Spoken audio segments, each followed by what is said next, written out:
जय हिंद प्यारे साथियों। Unique study with Ajay YouTube channel पर आप सभी का बहुत बहुत स्वागत है।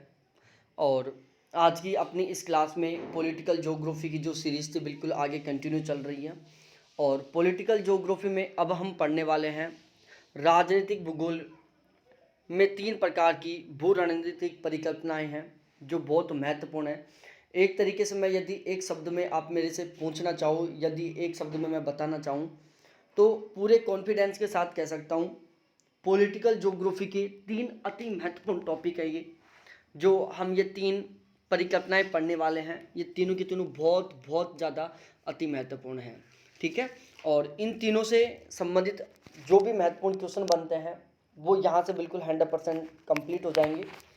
साथ ही साथ आपको मैं बता दूं प्यारे साथियों, यहाँ से एक क्वेश्चन हर हाल में आएगा, मैं पूरे कॉन्फिडेंस के साथ कह सकता हूँ, ठीक है।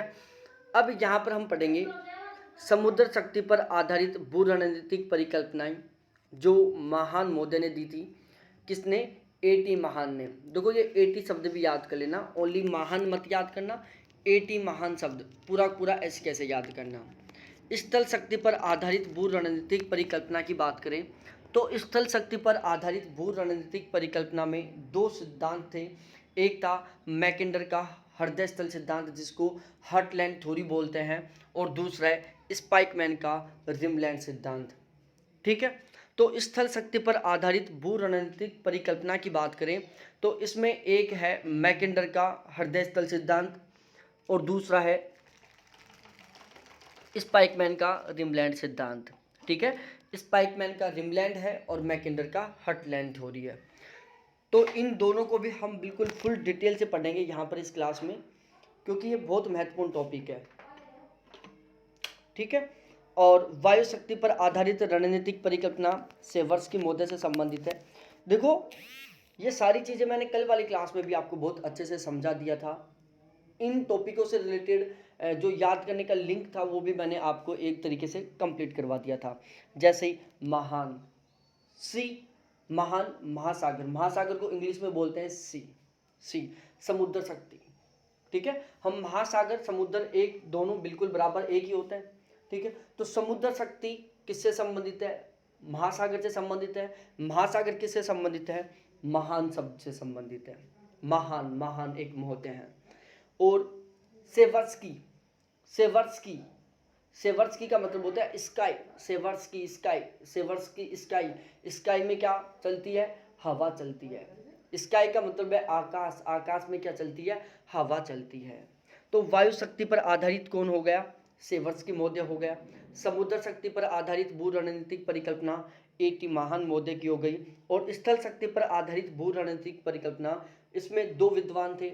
एक का नाम था मैकेंडर, मैकेंडर ने हर्टलैंड थ्योरी दी थी, और दूसरे थे स्पाइकमैन जिन्होंने रिमलैंड थ्योरी दी थी, ठीक है। ये एक बेसिक सा कॉन्सेप्ट था, बेसिक सी बातें थी जो आपकी बिल्कुल क्लियर होनी चाहिए।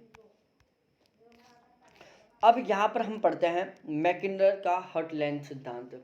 मैकेंडर मौर्य का जो हर्टलैंड सिद्धांत है। अब आप बोलोगे कि सर महान मौर्य उसको आपने क्यों नहीं पढ़ाया? देखो भाई, महान मौर्य भी पढ़ने के हैं, उनकी कौन कौन सी किताबें थी वो मैं आपको पढ़ा चुका हूँ। लेकिन यदि मैं थ्योरी की बात करूँ ना तो सबसे ज़्यादा 2 महत्वपूर्ण थ्योरी हैं, एक है हर्टलैंड थ्योरी और दूसरी है रिमलैंड थ्योरी। और आज की जो ये पॉलिटिकल ज्योग्राफी की जो सीरीज है उसमें चाहे नेट जेआरएफ की बात कर लो, चाहे असिस्टेंट प्रोफेसर के लिए बात कर लो, और चाहे स्कूल लेक्चरर के लिए बात कर लो, जो ये दोनों थ्योरी हैं, हर्टलैंड थ्योरी और रिमलैंड थ्योरी, जहाँ 2 से ही क्वेश्चन ज़्यादा बनने के चांस रहते हैं। मैकेंडर का हृदय स्थल सिद्धांत, हर्टलैंड थ्योरी ऑफ मैकेंडर। मैकेंडर क्या थे? एक स्वीडिश भूगोलवेता थे। केजेलिन तथा जर्मन विद्वान कॉल हॉर्सहोफर के विचार एवं भू राजनीतिक विचारधारा पर मैकेंडर के विचारों का अत्यधिक प्रभाव है। देखो आपको इतनी चीजें नहीं याद करनी, यहाँ पर आपको केवल 2 शब्द याद करना है। पहला शब्द तो ये याद करना है कि मैकेंडर एक स्वीडिश भूगोलवेता थे, ठीक है। क्या थे? स्वीडिश भूगोलवेता थे। और मैकेंडर के जो विचार थे उनके ऊपर, सॉरी, मैकेंडर एक स्वीडिश भूगोलवेता नहीं थे, ये थोड़ा सा मिसअंडरस्टैंडिंग हो गई। मैकेंडर स्वीडिश नहीं थे। कल वाली क्लास में मैंने आपको पढ़ाया था कि मैकिंडर के बारे में मैंने बहुत सारी चीज़ें बताई थी कल वाली क्लास में। तो अब आपको बताना है यहाँ पर कि मैकिंडर कौन से कंट्री से बिलोंग करते हैं। हम कौन से कंट्री के पॉलिटिकल ज्योग्राफर कह सकते हैं मैकिंडर महोदय को। जो मैकिंडर महोदय के जो विचार थे उनके ऊपर दो विद्वानों के प्रभाव पड़ा था उनके विचारों के ऊपर, जिसमें पहला विद्वान था के जेलिन महोदय, जिसको हम डायरेक्टली जेलिन महोदय बोल सकते हैं, जो कि स्वीडिश के भूगोलवेता थे। और दूसरे थे हाउसहोफर महोदय, जो कि जर्मनी के विद्वान थे। तो जो मैकिंडर के जो विचार थे उनके ऊपर दो विद्वानों के प्रभाव पड़ा, दो विद्वानों के विचारों का प्रभाव पड़ा, जिसमें एक स्वीडिश भूगोलवेता जेलिन महोदय थे और दूसरे जर्मन के विद्वान हाउसहोफर थे। अब देखो, मैकिंडर महोदय ने अपनी पुस्तकें लिखी। इन पुस्तकों का भी हम यहाँ पर देखो, कल भी मैंने बताया था मैकिंडर महोदय ने कौन कौन सी किताबें लिखी थी और आज भी बताऊंगा। अब देखो, इन किताबों से संबंधित कुछ बातें हैं जो मैं पहले आपको बता देता हूँ। सबसे पहली बात तो ये है कि इन किताबों की आपको सन याद करनी है। मैकिंडर और स्पाइकमैन की एक पुस्तक बताऊंगा मैं आपको, द पीस ऑफ ज्योग्राफी, शांति का भूगोल। ठीक है, स्पाइकमैन की आगे हम पढ़ेंगे। मैकिंडर महोदय की चार अति महत्वपूर्ण किताबें हैं जिनके बारे में हम यहाँ पर डिटेल से पढ़ने वाले हैं। सबसे पहली किताब है इनकी the geographical point of history, the geographical point of history, जिसको 1904 में मैकिंडर महोदय के द्वारा लिखा गया था। और इस बुक में उन्होंने पॉइंट एरिया मतलब धुरी क्षेत्र शब्द का प्रयोग किया था। ठीक है, तो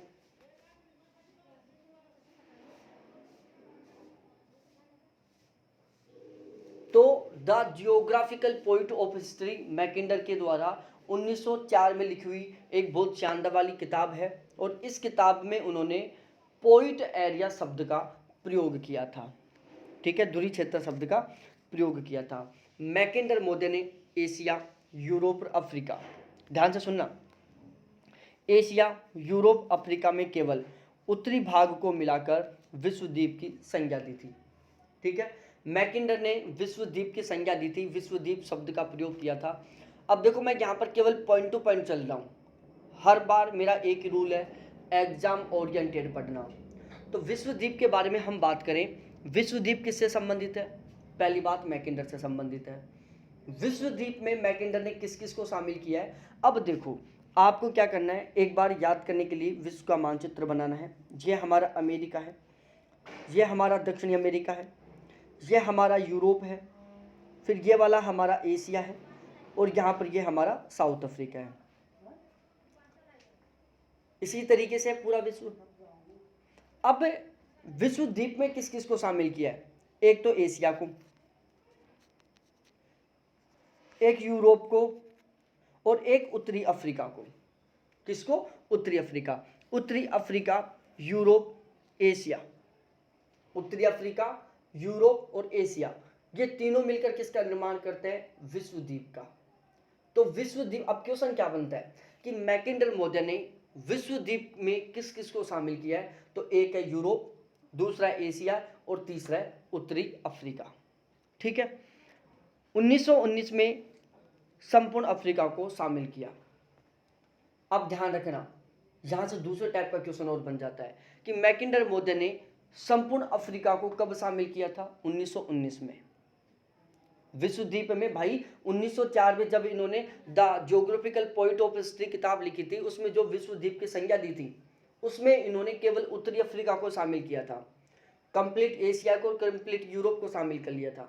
लेकिन 1919 में इन्होंने एक दूसरी किताब लिखी जिसका नाम था,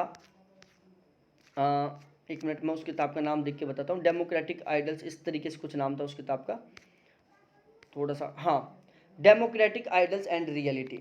क्या था? Democratic ideals and reality.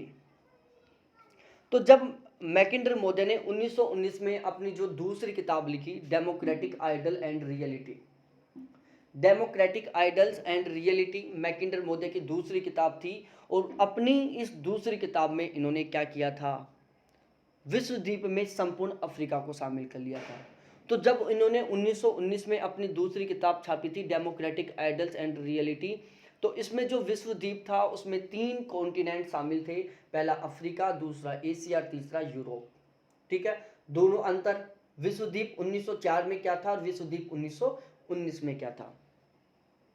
Mackinder ने विश्व के स्थलीय क्षेत्र को 3 स्तरों में विभाजित किया था। मैकिंडर मोदी ने जो पूरा विश्व है और विश्व का जो स्थलीय क्षेत्र है इसको टोटल 3 भागों में विभाजित किया। कितने भागों में? 3 भागों में। अब तीनों के तीनों भाग देखो भाई लोगों, यहाँ पर 3 भाग हैं। पहला है हर्टलैंड, दूसरा है आंतरिक अर्धचंद्राकार पेटी और तीसरा है बाह्य अर्धचंद्राकार पेटी। तो पहला है हर्टलैंड, दूसरा आंतरिक अर्धचंद्राकार पेटी और तीसरी है बाह्य अर्धचंद्राकार पेटी। तो यहाँ पर मैं सबसे पहले आपके साथ बात करूँ हर्टलैंड के बारे में कि हर्टलैंड है क्या।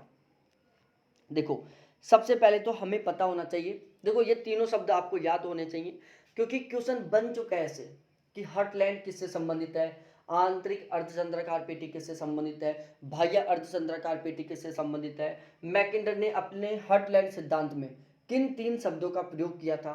एक था हर्टलैंड, दूसरा था आंतरिक अर्धचंद्राकार पेटी और एक बाह्य अर्धचंद्राकार पेटी। ठीक है, तो विश्व द्वीप में अब हम हर्टलैंड के बारे में पढ़ते हैं। विश्व द्वीप के आंतरिक आर्कटिक जल प्रवाह के क्षेत्र जो 3 तरफ से पर्वतीय श्रृंखलाओं के द्वारा तथा उत्तर की ओर हमेशा बर्फ से ढके रहते हैं। ठीक है, रहने वाले आर्कटिक सागर से घिरे हुए हैं। मैकिंडर मोदी ने जो हर्टलैंड बताया था, हर्टलैंड की सबसे इन्होंने स्पेशल विशेषता बताई थी कि जो हर्टलैंड है ना वो क्या है, 3 तरफ से तो पर्वतीय श्रृंखलाओं के द्वारा घिरा हुआ है और उत्तर की साइड ये बर्फ से जमे हुए आर्कटिक सागर की से घिरा हुआ है। ध्यान से सुनना, हर्टलैंड की विशेषता जो मैकिंडर मोदी ने बताया। मैकिंडर मोदी ने बताया कि हर्टलैंड है जो 3 ओर से तो किससे घिरा हुआ है, पर्वतीय श्रृंखलाओं से घिरा हुआ है और उत्तर की ओर बर्फ से जमे हुए आर्कटिक सागर से घिरा हुआ है। अब ये आपको ध्यान में रखना है कि आर्कटिक सागर कौन सी डायरेक्शन में, उत्तर की ओर है। को मैकिंडर ने ध्रुवीय क्षेत्र कहा, बाद में आने से इसे बदलकर हर्टलैंड कर दिया गया। ठीक है, तो जो ये हर्टलैंड क्षेत्र था इसको सबसे पहले उन्होंने ध्रुवीय क्षेत्र कहा था। क्या कहा था? ध्रुवीय क्षेत्र कहा था। तो अब भी मैंने आपको समझाया था, ध्रुवीय क्षेत्र शब्द का प्रयोग इन्होंने अपनी कौन सी किताब में किया था? ज्योग्राफिकल पॉइंट ऑफ हिस्ट्री, जो 1904 में लिखी हुई थी।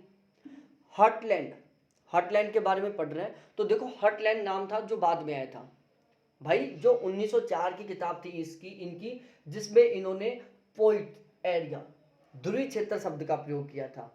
ठीक है, ध्रुवीय क्षेत्र शब्द को बाद में इन्होंने क्या कर दिया था, हर्टलैंड कर दिया था, नाम बदल दिया इन्होंने कि ध्रुवीय क्षेत्र शब्द का नाम बदलकर इन्होंने हर्टलैंड कर दिया। तो हर्टलैंड में कौन कौन से क्षेत्र शामिल थे? हर्टलैंड में क्षेत्र शामिल था कौन सा कि उत्तर में हर्टलैंड में कौन सा क्षेत्र शामिल था?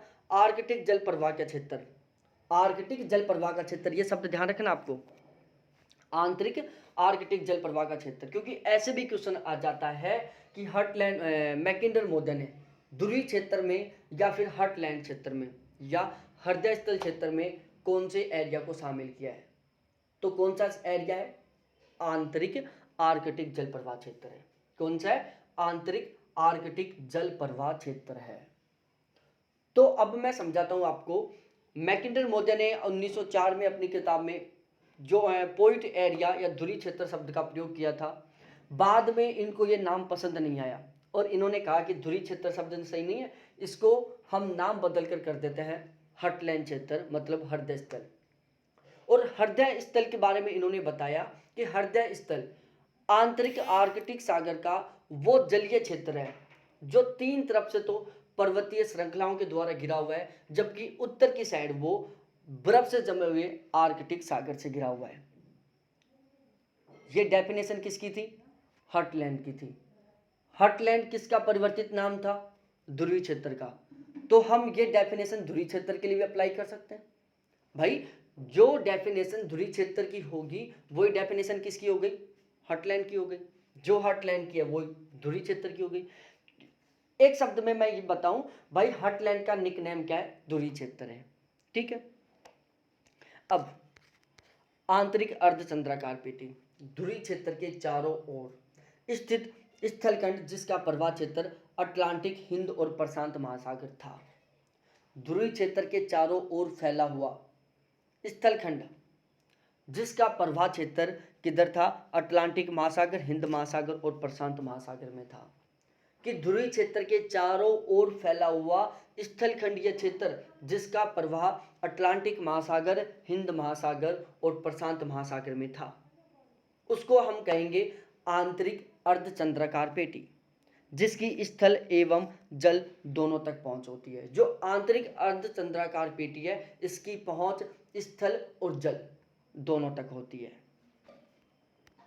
अब हम थोड़ा आगे बात करते हैं। ऐसे उभयचरी स्थलखंडों को मैकिंडर ने आंतरिक या सीमांतीय अर्धचंद्राकार क्षेत्र कहा था। भाई इसको हम उभयचरी क्यों कहेंगे? आप याद करो, आप फीडबैक जाओ, फ्लैशबैक में जाओ, आप फीडबैक में नहीं फ्लैशबैक में जाओ। जब आप 6ठी क्लास में पढ़ते थे सामाजिक विज्ञान, उसमें हमने पढ़ा होगा उभयचरी। एक हमने जलीय जीव पढ़े थे, हमने एक स्थलीय जीव पढ़े थे, एक हमने हवा में उड़ने वाले जीव पढ़े थे। जलीय जीव जल में रहते हैं, स्थलीय जीव स्थल मंडल पर रहते हैं, स्थल पर रहते हैं, और उभयचरी वो होते हैं जो जल और स्थल दोनों पर रहते हैं। Doubt clear? तो जो आंतरिक अर्धचंद्राकार पेटी है, इसकी पहुंच स्थल और जल दोनों तक रहती है। तो इसकी पहुंच स्थल और जल दोनों तक है, इसलिए हम इसको क्या कह सकते हैं? उभयचरी क्षेत्र कह सकते हैं, उभयचरी स्थलखंड कह सकते हैं, क्योंकि इसकी पहुंच स्थल और जल दोनों तक है। आंतरिक अर्धचंद्राकार पेटी में शामिल क्षेत्र। अब देखो पहली बात, आंतरिक अर्धचंद्राकार पेटी है जो ध्रुवीय क्षेत्र के चारों तरफ फैली हुई है। किसके चारों तरफ फैली हुई है? ध्रुवीय क्षेत्र के चारों तरफ फैली हुई है। ठीक है, तो इसमें एक तो यूरोप के पश्चिम का संपूर्ण यूरोपीय भाग आ जाएगा, दूसरा दक्षिण पश्चिमी एशिया आ जाएगा, तीसरा भारत आ जाएगा, चौथा दक्षिण पूर्वी एशिया आ जाएगा, और पांचवा चीन का अधिकांश क्षेत्र आ जाएगा। चाइना का अधिकांश क्षेत्र, दक्षिण पूर्वी एशिया, भारत, दक्षिण पश्चिमी एशिया और पश्चिम का यूरोपीय भाग, यह किस में है? आंतरिक अर्धचंद्राकार पेटी में। अब इसको लेकर आप कंफ्यूज हो रहे होंगे, 2 मिनट रुक जाओ। जब मैं आपको बाह्य अर्धचंद्राकार पेटी पढ़ाऊंगा ना, फिर आपको मैं रटा दूंगा कि आंतरिक अर्धचंद्राकार पेटी में कौन कौन शामिल है, बाह्य अर्धचंद्राकार पेटी में कौन कौन शामिल है। हर्टलैंड आप समझ गए हो कि इसमें हर्टलैंड में कौन है? आंतरिक आर्कटिक सागर का जलीय क्षेत्र है। ठीक है, उसमें तो केवल आपको इतना याद करना है। अब देखो बाह्य अर्धचंद्राकार पेटी, बाह्य अर्धचंद्राकार पेटी में हमें डायरेक्टली यही पढ़ना है कि इसमें कौन कौन सा क्षेत्र शामिल है। इसमें देखो उत्तरी दक्षिणी अमेरिका, ऑस्ट्रेलिया बिल्कुल नीचे आ गया, सहारा के दक्षिण का अफ्रीका, ग्रेट ब्रिटेन और जापान। ध्यान रखना, यूरोप का अधिकांश भाग तो, कुछ भाग तो यूरोप का हर्टलैंड में शामिल है, कुछ भाग है जो आंतरिक अर्धचंद्राकार पेटी में है, लेकिन जो ब्रिटेन है ना, ग्रेट ब्रिटेन, ये बाह्य अर्धचंद्राकार पेटी में है। एशिया का ज्यादातर भाग आंतरिक अर्धचंद्राकार पेटी में, माइनर सा भाग हर्टलैंड में शामिल है, लेकिन जो जापानी का द्वीप समूह क्षेत्र है वो किस में शामिल है? बाह्य अर्धचंद्राकार क्षेत्र में शामिल है।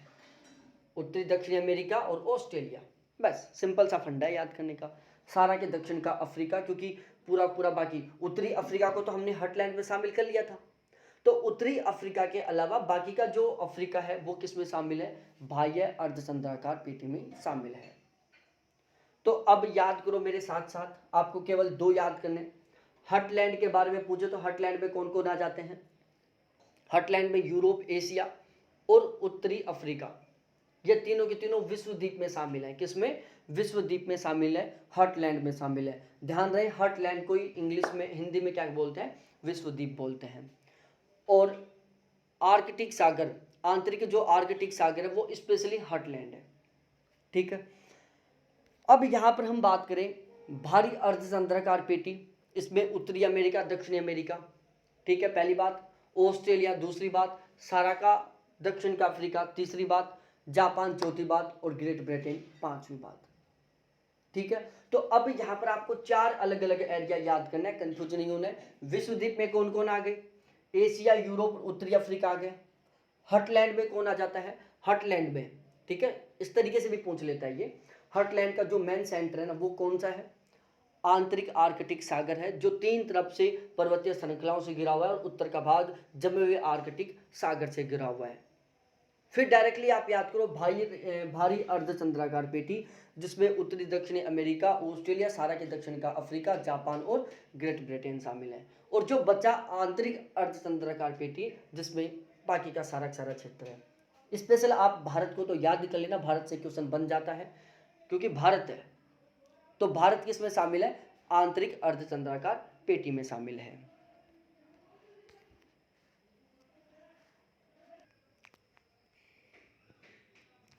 अब हम पढ़ते हैं मैकिंडर की दूसरी किताब, और जो मैकिंडर की दूसरी किताब थी उसका नाम था डेमोक्रेटिक आइडल एंड रियलिटी। पहली किताब लिखी ज्योग्राफिकल पॉइंट ऑफ हिस्ट्री 1904 में। दूसरी किताब छाप दी उन्होंने 1919 में, जिसका नाम था democratic ideal and reality. Geographical point of history 1904, democratic ideal and reality 1919। अब इस बुक में इन्होंने सबसे पहला परिवर्तन तो क्या कर दिया कि 1904 में जो इन्होंने ज्योग्राफिकल पॉइंट ऑफ हिस्ट्री किताब लिखी थी ना, देखो याद करने का तरीका बता देता हूँ। पॉइंट का मतलब होता है ध्रुवीय क्षेत्र।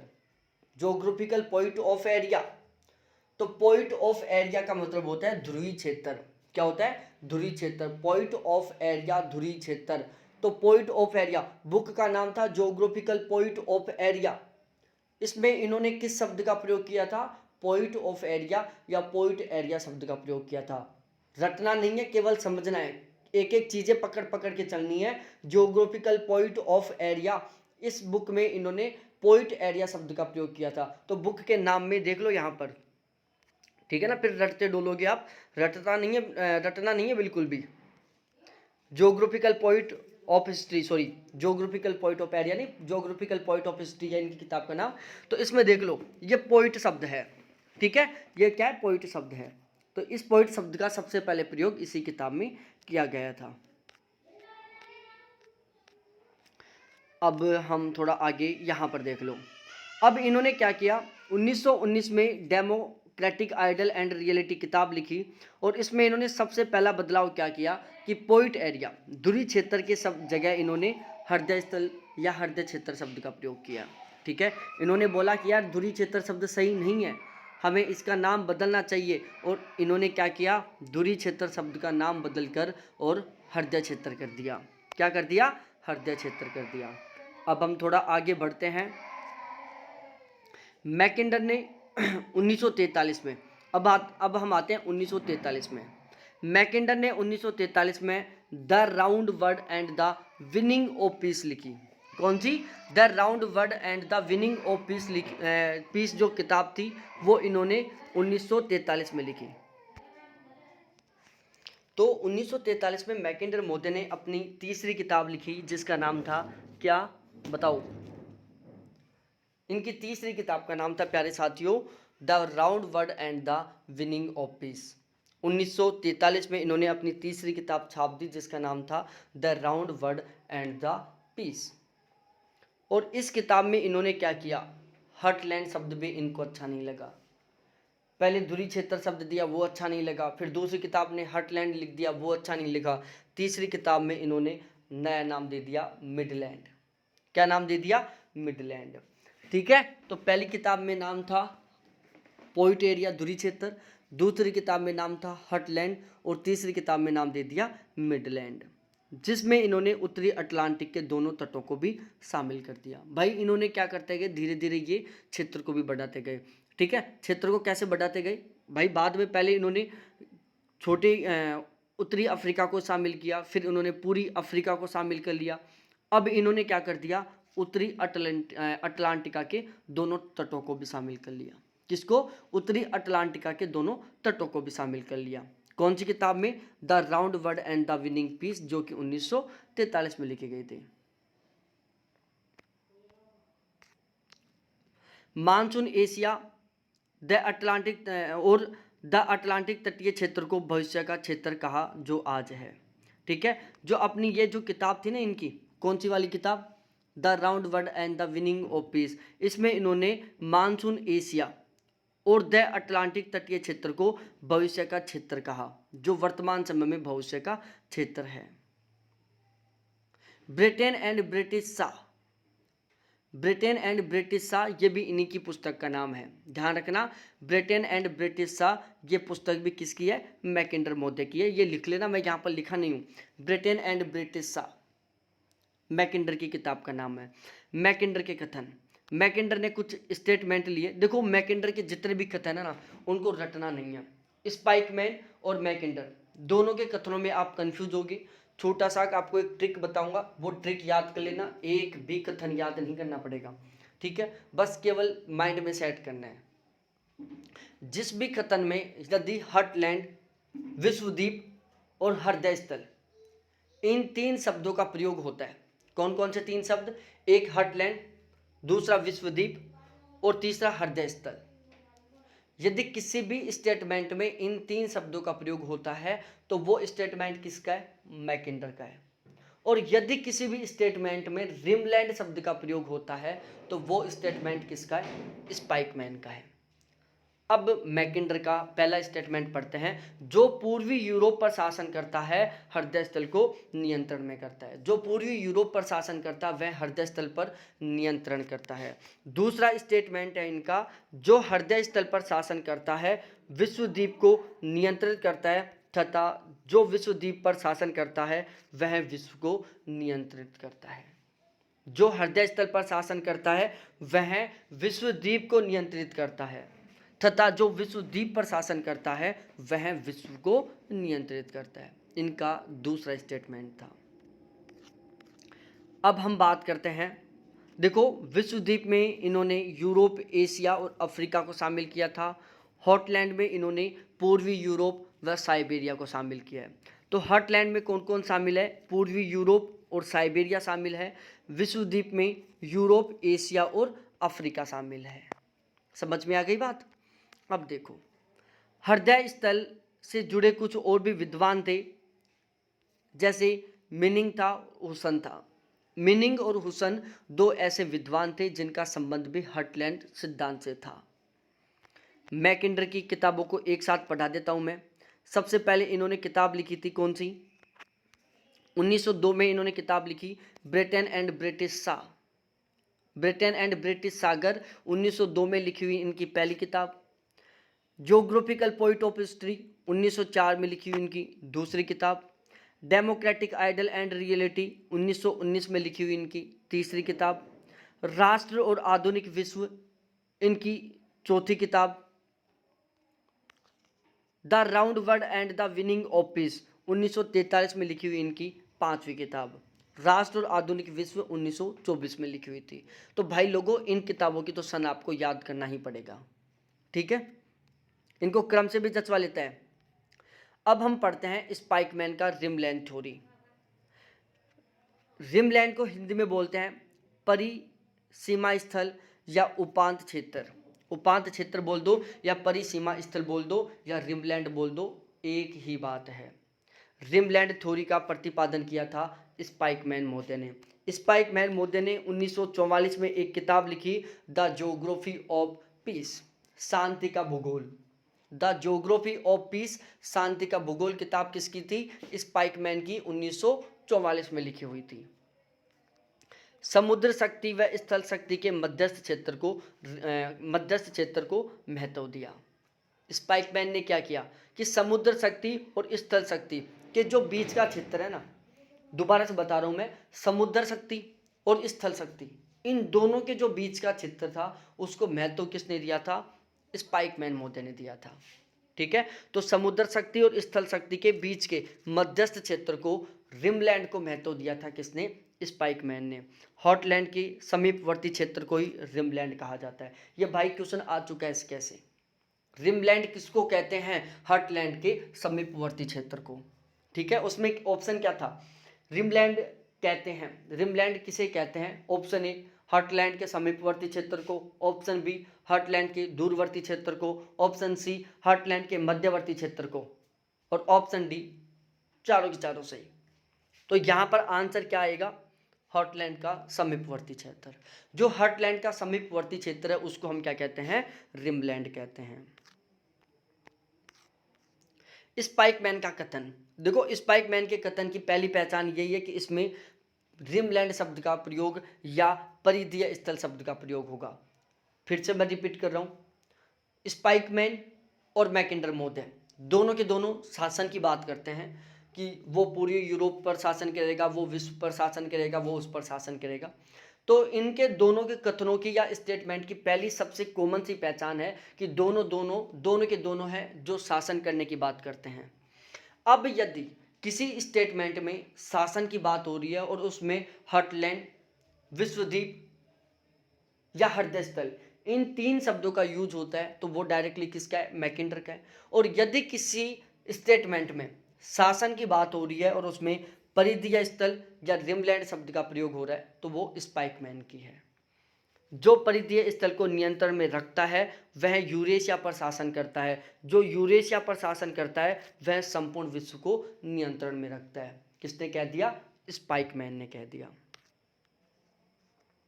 अब ये कुछ स्पाइकमैन की किताबें हैं, जैसे अंतर्राष्ट्रीय संबंध के अध्ययन, उपागम, दूसरा भूगोल व विदेश नीति, तीसरी विदेश नीति में भौगोलिक उद्देश्य, चौथी विश्व राजनीति में अमेरिका की सामरिकता, पांचवी सीमांत सुरक्षा व अंतर्राष्ट्रीय संगठन, और छठी शांति का भूगोल। इसमें इस किताब को याद रख लेना।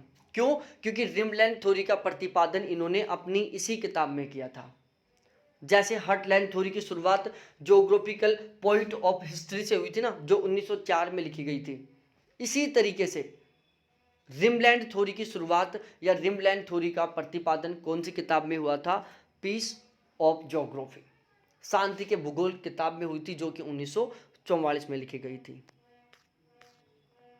अमेरिका की पॉलिसी ऑफ कंटेनमेंट को स्पाइकमैन की परिकल्पना ने काफ़ी हद तक प्रभावित किया है। ठीक है, ये भी आपको अच्छे से ध्यान में रखना है कि अमेरिका की पॉलिसी को कौन से विद्वान की परिकल्पना ने प्रभावित किया है, तो वो था स्पाइकमैन। स्पाइकमैन की रिमलैंड थ्योरी ने सबसे ज़्यादा इसको प्रभावित किया है। अब हम एक बार सामुद्रिक शक्ति की विचारधारा जो महान मोदी ने दी थी, जिसको हम सी पावर कहते हैं, अब मैं यहाँ पर इसको याद करने का तरीका नहीं बताऊंगा क्योंकि मैं बता चुका हूँ। सबसे पहले महान मोदी कहाँ के थे, अमेरिका के थे। महान मोदी ने एक किताब छापी जिसका नाम था the influence of sea power upon history. The influence of sea power upon history Mahan मोदी की किताब थी, जो कि अमेरिका के थे, 1890 में लिखी थी उन्होंने। महान मोदी ने एक किताब छापी the influence of sea power upon history 1890 में, जो कि अमेरिका के थे। महान मोदी ने एक डेफिनेशन दी, मतलब एक स्टेटमेंट दिया कि सामुद्रिक स्थिति को महत्व दिया और बताया कि जिस देश के पास सामुद्रिक शक्ति है वह देश शक्तिशाली है। भाई यहाँ पर सामुद्रिक शब्द का प्रयोग हो रहा है, यहाँ पर जल सेना का प्रयोग हो रहा है। तो सामुद्रिक शक्ति, जल शक्ति या जल सेना किससे संबंधित है, सामुद्रिक शक्ति से संबंधित है। और सामुद्रिक शक्ति किससे संबंधित है, समुद्र से। समुद्र किससे संबंधित है, महासागर से। महासागर किससे संबंधित है, महान से। और महान कौन है, एक पॉलिटिकल ज्योग्राफर है। कहाँ का है, अमेरिका का है। तो महान ने कहा कि जिस देश के पास सामुद्रिक शक्ति या जल शक्ति होती है वह देश सबसे महान होता है। महान मोदी ने पनामा नहर के निर्माण का विचार दिया था। The influence of sea power upon history जो महान मोदी की किताब थी, और इसी किताब में इन्होंने सामुद्रिक शक्ति की जो परिकल्पना थी उसका प्रतिपादन किया था। तो महान मोदी ने अपनी सामुद्रिक स्थल की जो परिकल्पना है उसका प्रतिपादन अपनी कौन सी किताब में किया था, the influence of sea power upon history में। अब वायु शक्ति के बारे में पढ़ लेते हैं। वायु शक्ति सेवर्स्की मोदी, ठीक है। वायु शक्ति का जो वायु शक्ति की परिकल्पना है वो किसने दी है, सेवर्स्की मोदी ने दी है। एयर पावर की ऑफ सर्वाइवल, एयर पावर की ऑफ सर्वाइवल इनकी एक किताब है, इसमें इन्होंने अपनी वायु शक्ति की विचारधारा का प्रतिपादन किया था। तो सेवर्स्की मोदी ने अपनी किताब एयर पावर की ऑफ सर्वाइवल, जो कि 1950 में लिखी हुई थी, इसमें उन्होंने वायु शक्ति की परिकल्पना का प्रतिपादन किया था। ठीक है, ये बात भी आपको अच्छे से पता होनी चाहिए। इनकी दूसरी किताब थी विक्ट्री थ्रू एयर पावर, इसमें भी एयर पावर शब्द का यूज हो रहा है, इसमें भी एयर पावर शब्द का यूज हो रहा है। एयर पावर किससे संबंधित है? एयर पावर किससे संबंधित है? किससे?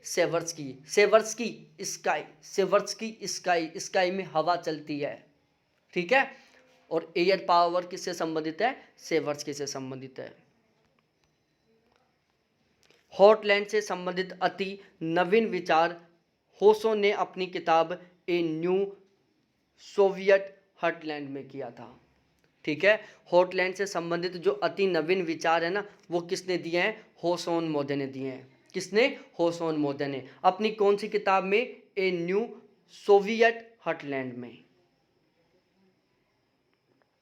निर्णय स्थल एरिया ऑफ डिसीजन का संबंध किससे है?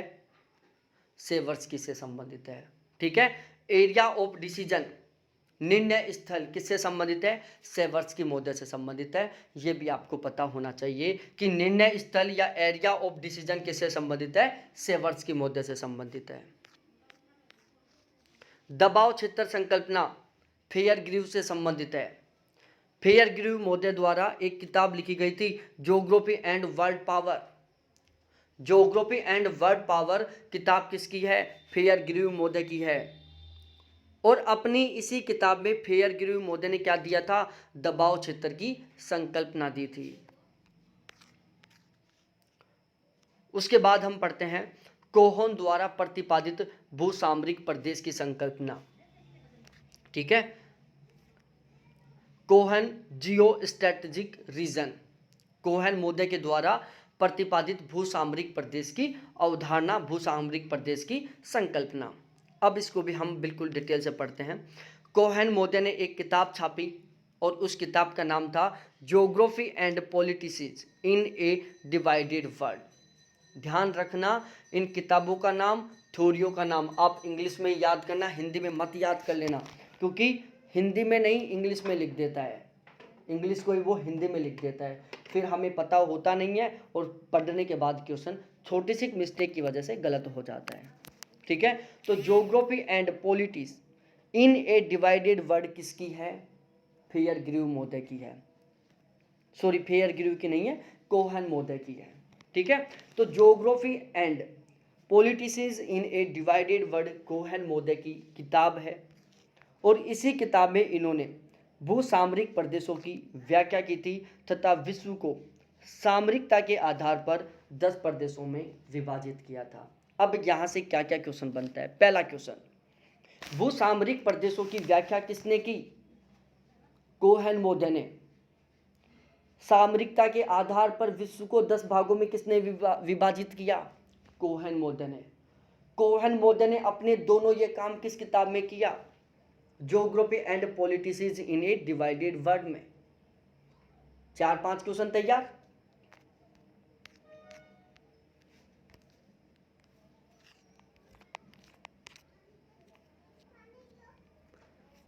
ठीक है, हिटलसी ने फ्रांस का विवरण अपनी द अर्थ एंड स्टेट में किया था।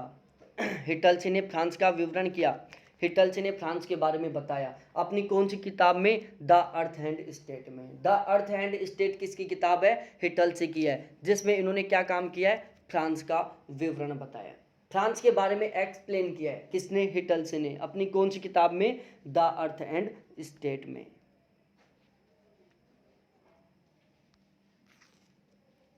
कार्य संबंधित दृष्टिकोण हॉटसोन मोदी से संबंधित है। किससे? हॉटसोन मोदी से संबंधित है। कार्य संबंधित दृष्टिकोण हॉटसोन मोदी से संबंधित है।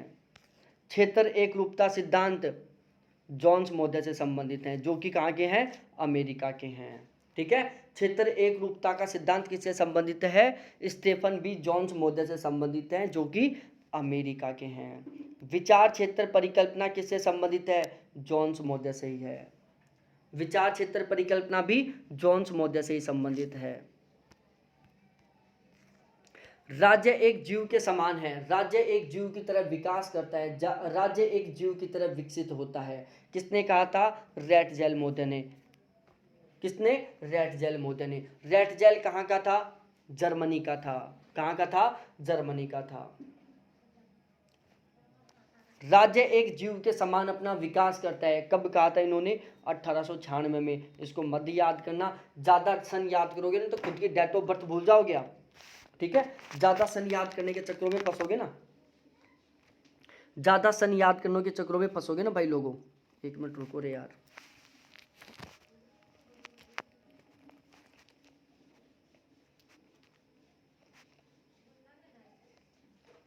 क्या हो गया यार ये। देखो, हर बार एक ही बात बोलता हूँ मैं, सन वो याद करो जो इम्पोर्टेंट है, क्योंकि हम आइंस्टीन तो है नहीं कि हर सन को याद कर लेंगे या दिमाग में स्कैन कर लेंगे, ठीक है? और ज़्यादा सन याद करने के चक्कर में फंस गए ना, इतना ज़्यादा कंफ्यूज हो जाओगे कि खुद की डेट ऑफ बर्थ भूल जाओगे। आप सोचोगे कि यार 1987 में 1997 में रैटजेल का जन्म हुआ था या मेरा हुआ था? नहीं यार, मेरा तो 1893 में हुआ था, 1987 में तो रैटजेल का हुआ था। ये कंफ्यूज पैदा हो जाएगा, ठीक है? तो राज्य एक जीव के समान विकास करता है, किसने कहा था? रैटजेल ने। रैटजेल कहाँ का था? जर्मनी का था। राजनीतिक भूगोल कभी निश्चित विज्ञान नहीं हो सकता था, इसकी समस्याओं के समाधान को शुद्ध विज्ञान के समान ग्रहणशील मानना एक भूल होगी। राजनीतिक भूगोल कभी निश्चित विज्ञान नहीं हो सकता था, इसकी समस्याओं के समाधान को शुद्ध विज्ञान के समान ग्रहणशील मानना एक भूल होगी। किसने कहा है? मूडी महोदय ने कहा है। किसने? मूडी ने कहा है ये बात। अब यहाँ पर हम कुछ प्रतिपादक और उनकी किताबों का नाम पढ़ लेते हैं बिल्कुल फुल स्पीड से। टेलर और जॉनसन दोनों महोदय ने मिलकर एक किताब छाप दी, geography of election. Geography of election किसकी है? टेलर और जॉनसन महोदय की है। सिटी एंड सोसाइटी जॉनस्टन महोदय की है। फ्रॉम वोट्स टू सीट्स, दोबारा से बोल रहा हूं मैं, फ्रॉम वोट्स टू सीट्स किसकी है? जॉनस्टन की, पट्टी की, डार्लिंग की और रोसिटेर की। रोसिटेर, डार्लिंग, पट्टी और जॉनस्टन, इन चारों ने किताब लिखी from votes to seats. Rossiter Johnston ने किताब लिखी द बाउंड्री कमीशंस, ठीक है? रोसिस्टर, जॉनस्टन और पेट्टी, इन तीनों ने किताब लिखी द बाउंड्री कमीशंस। जॉनस्टन ने किताब लिखी ज्योग्राफी एंड स्टेट। जॉनस्टन ने किताब लिखी नेचर, स्टेट एंड इकोनॉमी।